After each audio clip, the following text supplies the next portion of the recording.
since July. Motion capture put me in a bad light. Wow, I should use this mic more often for singing purposes. Hello, welcome to the podcast today. We're back. We're so back. Oh, we are so back. Who started that little trend? I thought I would start you off today with a little bit of Evermore by Taylor Swift because we have entered our gray November, except in LA. It's not really gray, which I'm not mad about because that weather put me in a bad light. Let me make sure you're actually in focus because I am actually recording on my camera today. You're getting princess treatment today because actually I have zero storage on my phone. So I actually tried to film a podcast. I tried to film a podcast last week and my phone quite literally stopped recording every 5 minutes, and I would go to my storage and it would be like, no, you still got a lot, but we just don't want to hear you talk, actually. And it would tell me that. It'd say, you're talking too much, you need to stop. Like, you have storage, but we just don't want to hear you fucking speak any longer. So, really crazy. So now I'm filming on my camera. A little bit more editing for me, but that's fine. As you know, Finn freaks out every time I start doing this. It's totally normal. Just don't worry about it if you're new here. I'm trying to think of any updates that I have for you. One thing I was thinking about is that I feel like my podcast is just a hoodie collection. Like a hoodie collection tour. What are those called? And I'm basically just showing you every hoodie that I have in my closet. This one is actually a new one. Oh my gosh, enough. Enough. Stop texting me, Mom. Just kidding. This one is actually a new one I got from Princess Polly not too long ago, and it's really nice. I really do like it, but you could probably get one off of Amazon that was very similar and probably cheaper.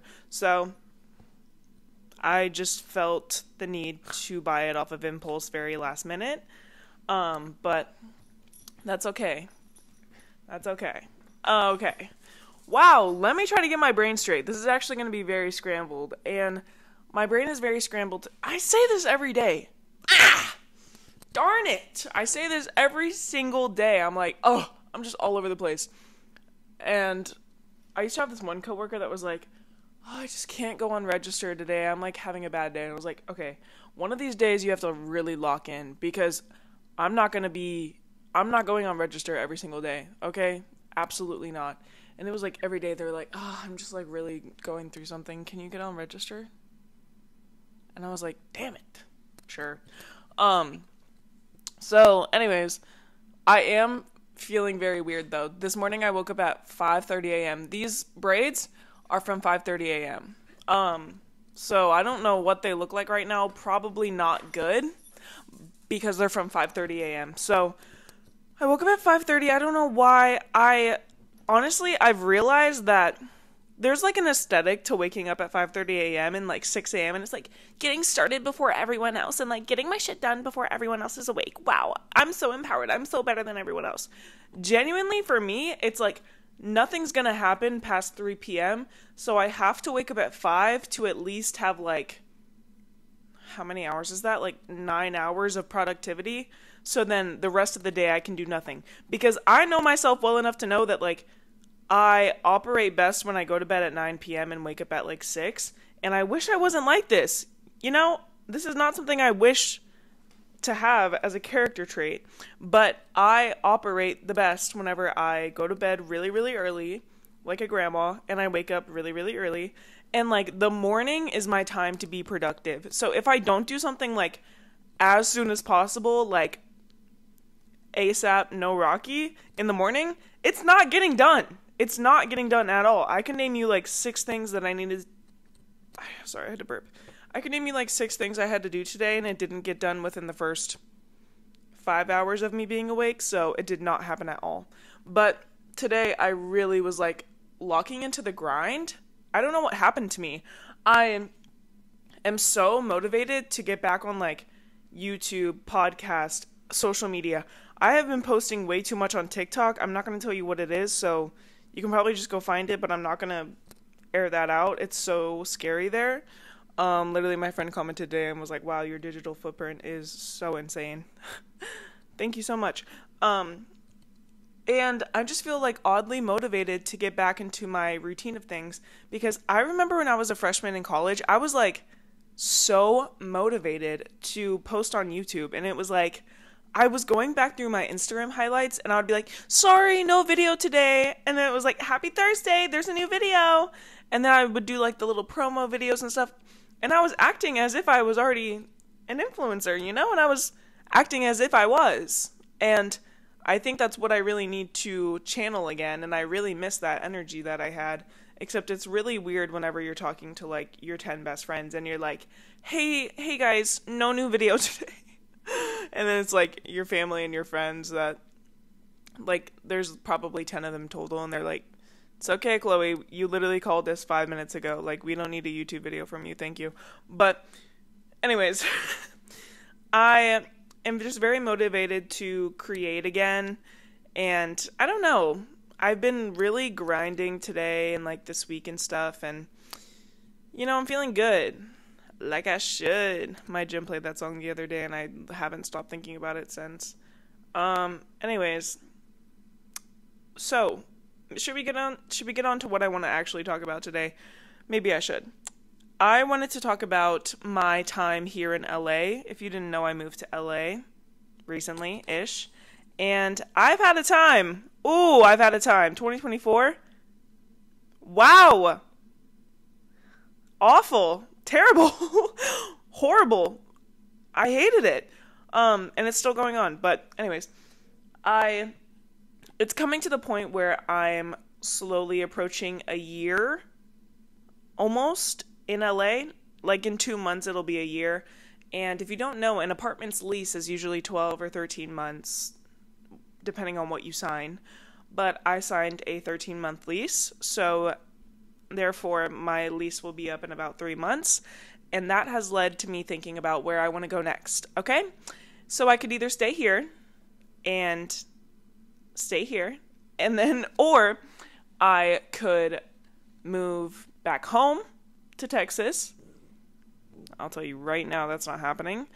Or I could move back to San Diego. Now, I'm saying all this, and I'm so grateful for my family that supports me in doing all of this. They don't like support me, but they support me emotionally, and I'm just so grateful for like the opportunities that I'm given and like the drive that I have to live the life I want to live and stuff like that, and I get to live where I want to live. I'm so grateful for that. I don't take that for granted at any point. And all of this is a blessing, you know? But it was a choice between do I stay in LA or do I go back to San Diego. And if you didn't know, I lived in San Diego for about 3 years total-ish, while I was going to school at San Diego State University.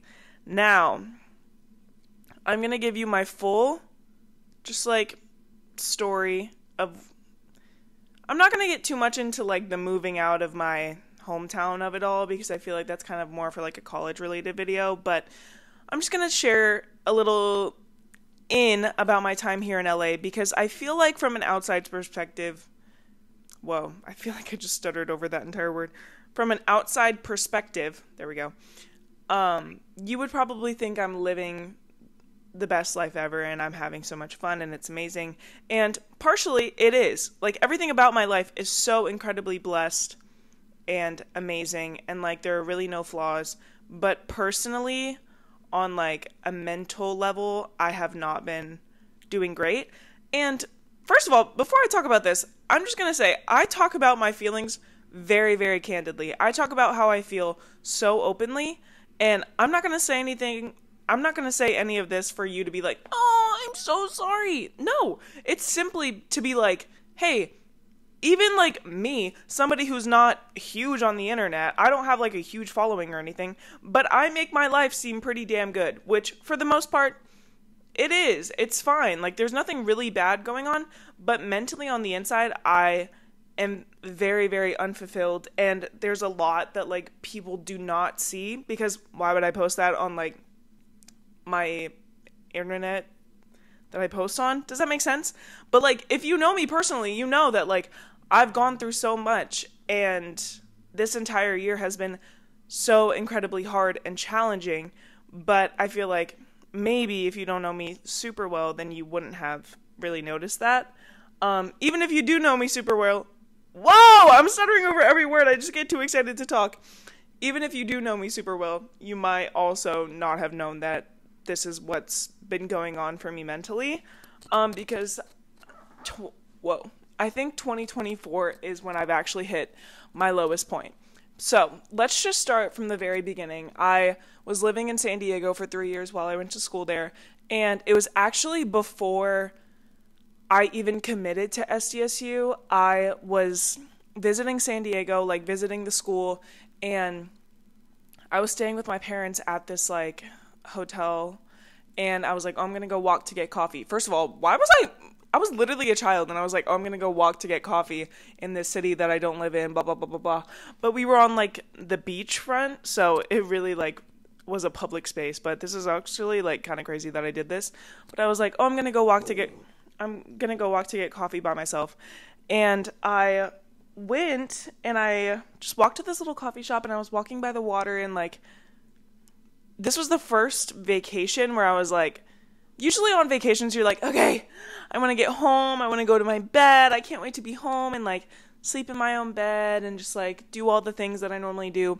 This was like one of the first vacations where I was like, no, I could see myself staying here forever. And I felt like such an emotional and like deep connection to San Diego on this walk, and it was like an epiphany. Like I remember it so clearly, and it sounds crazy, and it sounds like, girl, calm down, it's not that deep. But genuinely, I've never felt this way where I was like, I could live here the rest of my life. Like you always think about like these really cool places, you're like, I should live there, but it's just like because it's fun and touristy. But San Diego just like really, really felt like home in such a weird way that's so indescribable. But so I literally went to SDSU, and I was like, yeah, this is my place.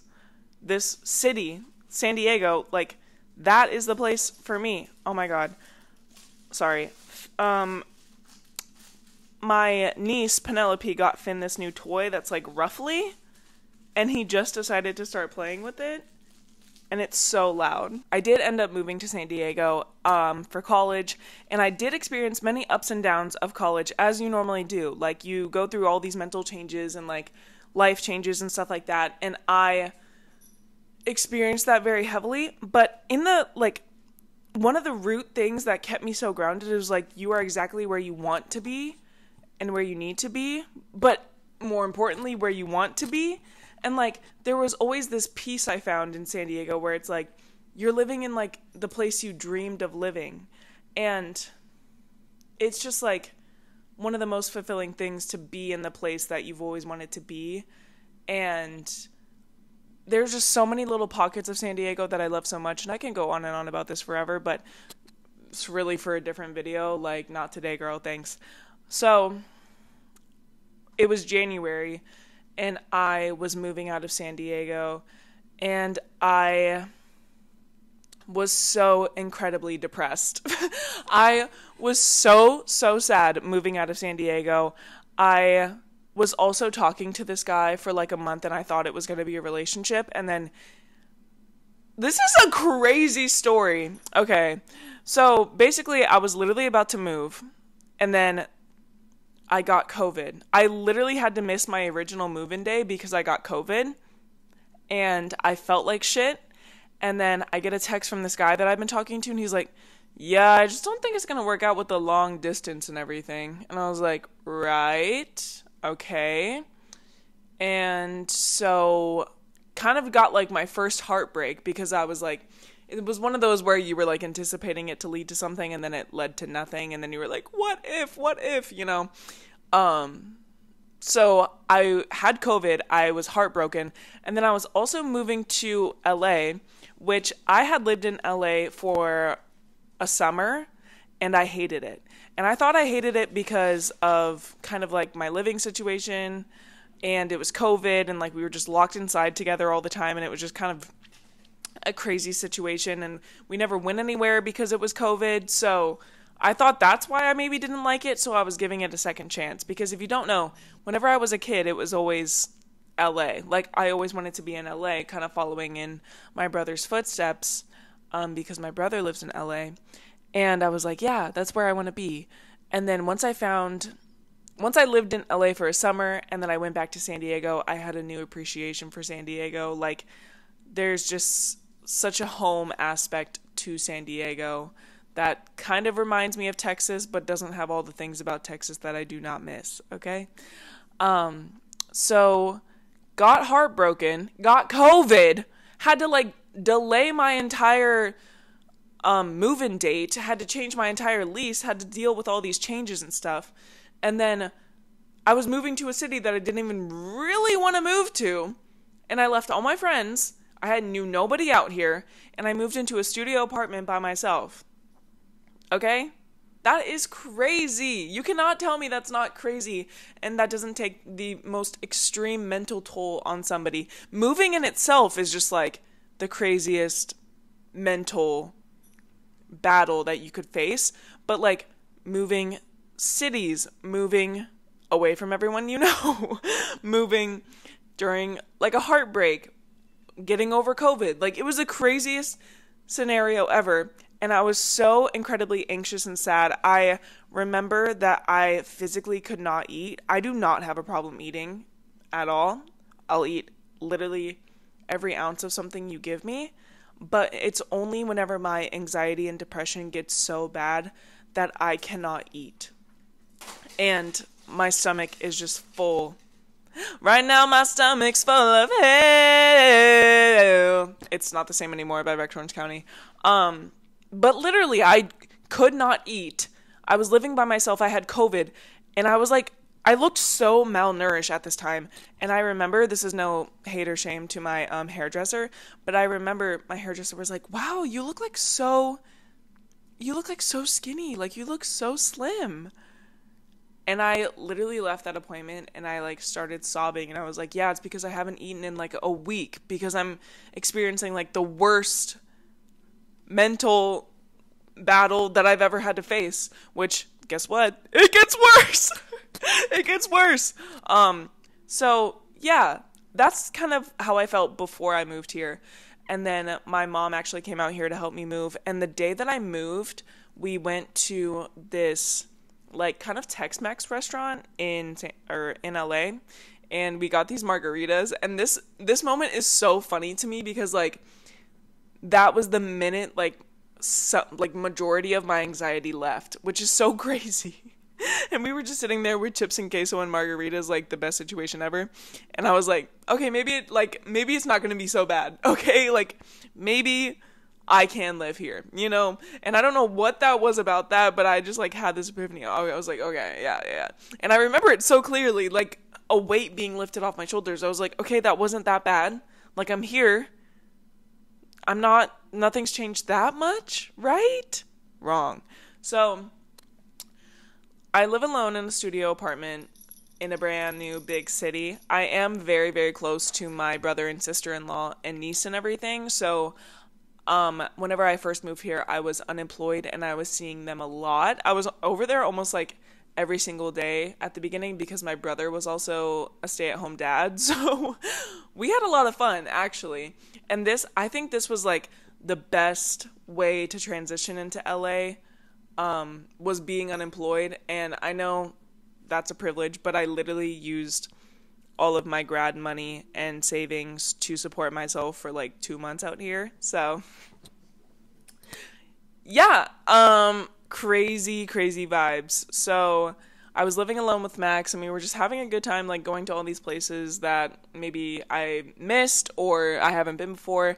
And that was like a really good introduction to have all the time in the world in a new city, especially in LA, because, oh girl, if you're employed and you have to like do something after work, it's like, that's your full day. It's really, really crazy, but I'll get into that in just a minute. So I was looking for a job for like 2 months straight, and this was not like a social media position, a content manager, a content creator position. Like, no, this was like a barista.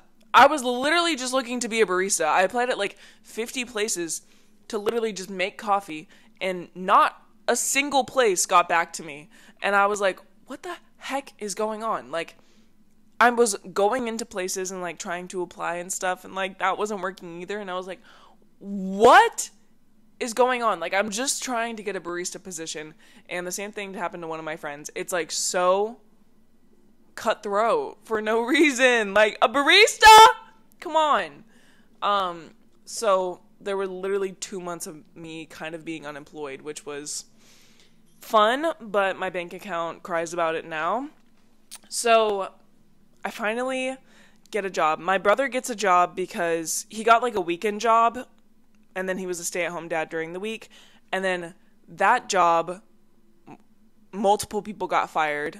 And then he was like, oh, can like, can I, oh, what's that, refer you to my sister? Is that the word?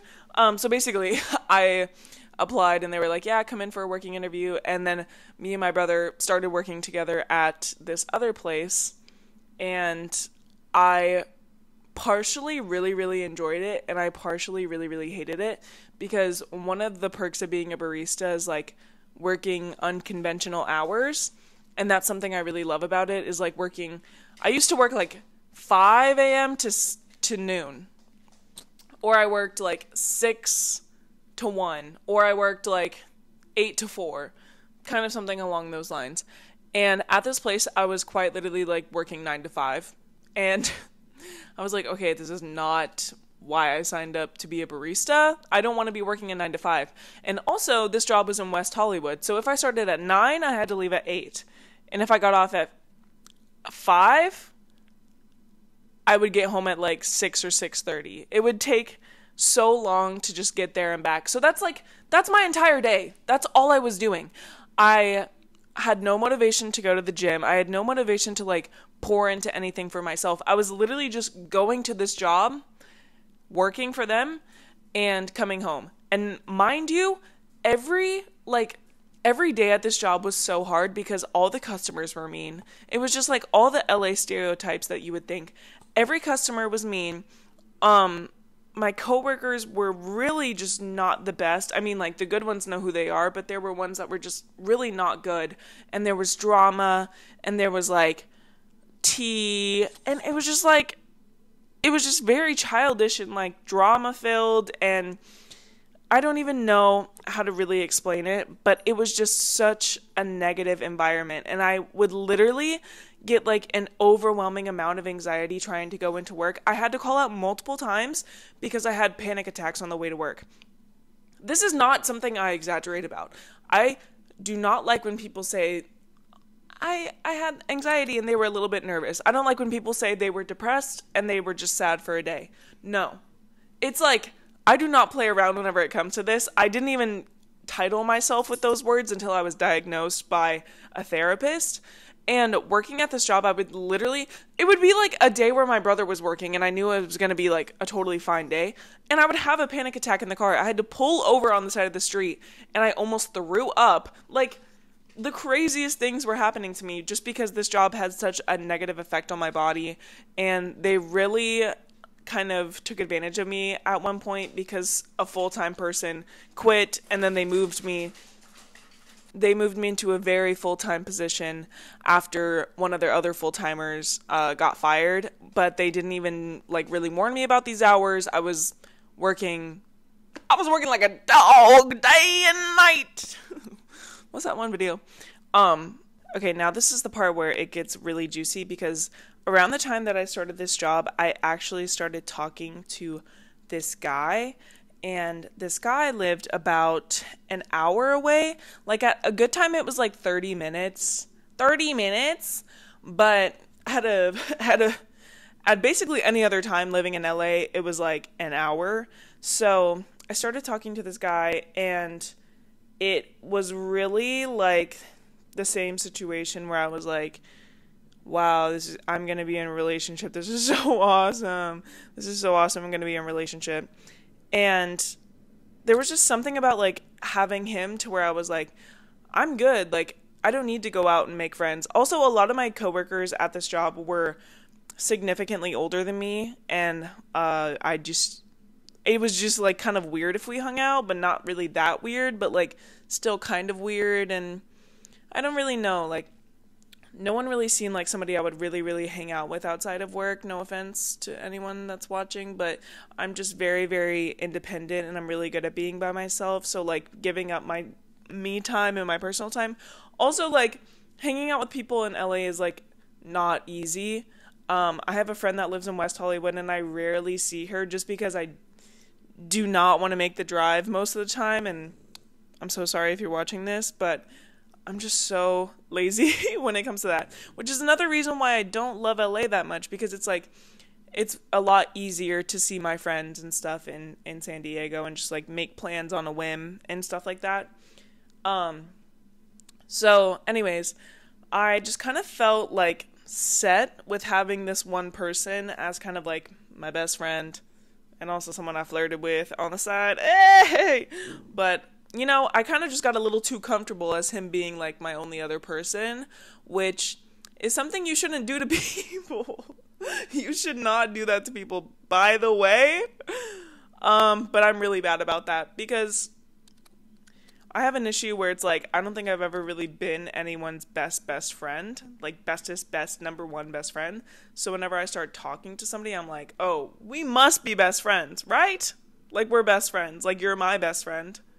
Am I your best friend? So that's just something I need to work through in therapy, but I'll save that for my therapist and not for you guys, okay? So I was talking to this guy, and, like, he kind of made... Ooh, how do I put this? He was kind of like hanging out with him and being with him was like the only thing I ever had to look forward to.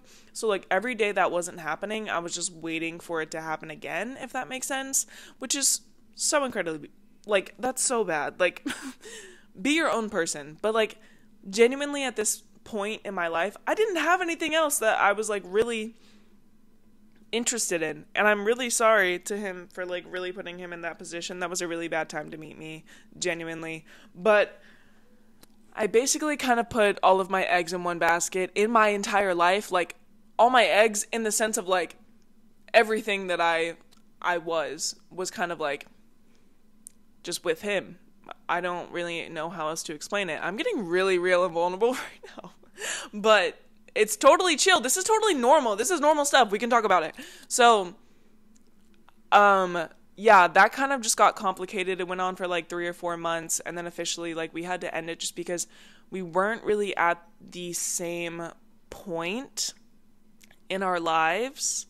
And at least I think I know exactly where he was, and where he was is exactly where I was like 2 years ago, so I really can't put a lot of blame on him because I know exactly how he feels, at least I think.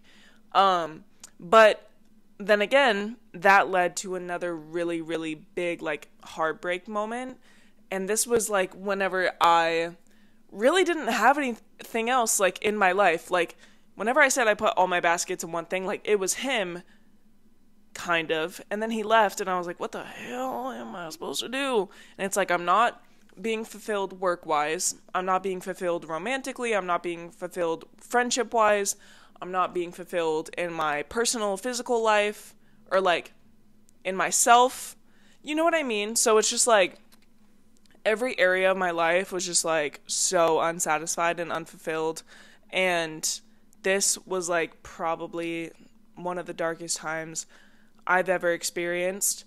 But the really, really good news is that so me and that guy stopped talking in July, and then in August, like pretty soon after that, my brother was like, yeah, we're gonna put in our 2 weeks at this job. And I was like, what? Because if you don't know, my brother is opening his own, well, he already did. My brother was opening his own coffee shop, which we have been planning for like years. And we were basically just working at this job up until that happened. So he was like, yeah, I'm putting in my 2 weeks. You should put in your 2 weeks. And I was like, period. So in August, we literally quit that job and we were ready to open his own coffee shop, which I already knew would be such like a better work environment for me. And I was really, really excited to like get started there. And then that got delayed once again. The coffee shop kept getting delayed and delayed. So we had fully quit our jobs, and then it got delayed even more. So what I kind of did during this time was I actually got reached out to from a brand to be their TikTok content creator. And I was in such like an anxious and depressed place whenever everything was like ending with that one guy. And then I was like, you know what? I need to do something for me. Like I need to kind of step out of my own comfort zone to do something for myself. And at that time, it was replying to these people about this job offer that was literally so good and is so good. And I got the job and I have that job right now. But it was literally like basically while I was talking to like that guy and everything, I was just like, oh no, I don't want to do that right now. Like I'm busy. Oh no. And it was like a transition period and I was like, no, I don't want to do that. I'm good. It's fine. And then I was all alone by myself and I was like, I need to do something that's like good for me and like impressive and like it. Oh my God. I can't even explain. It's actually cringy for me to talk about that out loud and be like, yeah, I just totally ignored this job offer because I was just like, actually, no, it's not cringy because I was so mentally unwell that like I couldn't handle dealing with anything at that time. So actually it's not cringy at all to be in touch with your feelings. What? So I reached back out to them and I ended up getting that job and it was like really motivating for me to have a success. And that job is fully remote and it allows me to do both the coffee shop and that at the same time, which is perfect. But basically that was like the first step I took towards like myself. And this second heartbreak was like, okay, now we need to lock into me. And I need to lock into me heavy. And I've never been this locked into me, bro, ever. So then I was unemployed and I had the opportunity to just start getting back into my routine of like the gym. And I say this all the time, and I've talked about this a lot before, but the gym really, really helps me. And people always say, like, endorphins, serotonin, all of those things come through the gym. And it is so incredibly true, but it's also just a part of, like, a routine for me. And having a set routine and, like, doing something every day that's for myself is so important to me. And that's what the gym has been for me. So that has significantly helped my mental by a million. Like, I truly contribute a lot of my healing and fixing, and like just my better mental health to the gym. It has significantly helped me, and just doing something for you. And that has to be the reason why you're doing it as well. But anyways, this time allowed me to get back into the gym. And I'm just going to skip to the point where I started working for my brother. And let me tell you, this is a way better environment. Also, the job is in a different location. So I don't have to deal with all the mean people in West Hollywood. Yeah, I'm going to name drop. And everyone in the neighborhood is so nice. It's a great space. All of my coworkers are so nice and fun.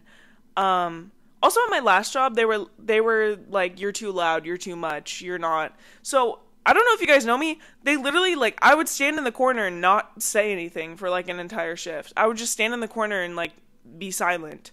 And nobody there knew my personality really. Like nobody, I was like the girl that's like, she quiet for real though, but if you get to know her, she's pretty funny. What's that one video? And that was literally me because they were like, wow, you're way too loud. Wow. Oh, that's not. And so I would just be quiet the entire time and I would not talk to anyone. And here, I'm constantly going, pumpkin, pumpkin, because we have a new pumpkin pie drink. And every single time somebody orders it, one of my other coworkers goes, "Pumpkin," like really quietly. And then I really loudly, I'll go, "Pumpkin." So, yeah. Anyways, this job has been very, very healing for me. And then also the gym has been very healing for me. And all of this is kind of just to say that, like, people that move to LA always say it takes a really, really long time to kind of, like, find your footing and find... Sorry, there's sirens going on. Anyways, a lot of people that move to LA say it takes a lot of time to, like, find your group of people, find your footing, find your job, find your rhythm of everything. And it takes a long time for you to like LA. And I'm finally kind of getting to the point where I might enjoy it. And I was having this epiphany the other day where I was like, okay, so do I do another year? What? Do I do another year in LA? Or do I move back to San Diego? And truly, I do feel better than I did. And I'm feeling really like every day is getting better. But at the same time, the progress for me in LA is not linear whatsoever. I will have a morning where I'm like bouncing up and down, having the best day ever, and then a night where I'm literally sobbing and having a breakdown and a panic attack. And it's just like I have not experienced this much of a mental toll in my entire life. And it's never been this like inconsistent before to where I'm like, oh, I'm getting better, and then I'm like, oh, no, I'm not, no, I'm not, no, I'm not. Like, I'm always being humbled every single day whenever I think I'm like, oh, I'm gonna have a good day today, and I'm like, no, no, no, no, no, no. So it's just like my happiness is much more of a toss-up here. And what I kind of figured out is that, like, I have learned how to manage my life here. But I am not, like, really, really, really thriving. And I think that that is what San Diego does for me. Like, I can get by here perfectly fine. I can do my routines. I can now sit in traffic for an hour and I don't want to cry. I can, like, predict all the bad things that happen to me in LA, which are a lot. And nothing is easy here. But it's just like I miss the simplicity of San Diego. And I miss having my friends. And I miss, like, I've never felt more myself. You ever have that, like, crazy time where you start to look a little too inward? And it's like, who am I? Because I have so many different personalities. What I do know is that, like, I was the most me in San Diego.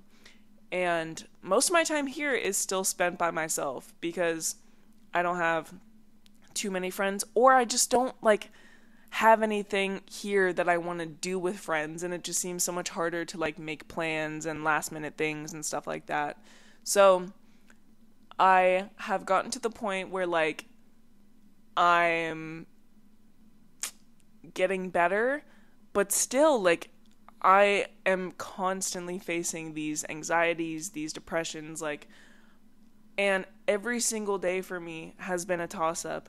And I don't know if anyone else is feeling the same. I know seasonal depression is, like, coming up as well and kicking people's asses already. You know, all of those things. So I really just wanted to kind of share where I'm at personally for, like, my future self, but also just to give you some transparency on, like, what other people may be going through that you think are, like, thriving in life, and people you think that are, like, having the best life in the world. And the other thing about this is I have felt a lot of guilt this year because I do have it so well. I have family nearby. I have this beautiful apartment, and that's one thing that, like, keeps me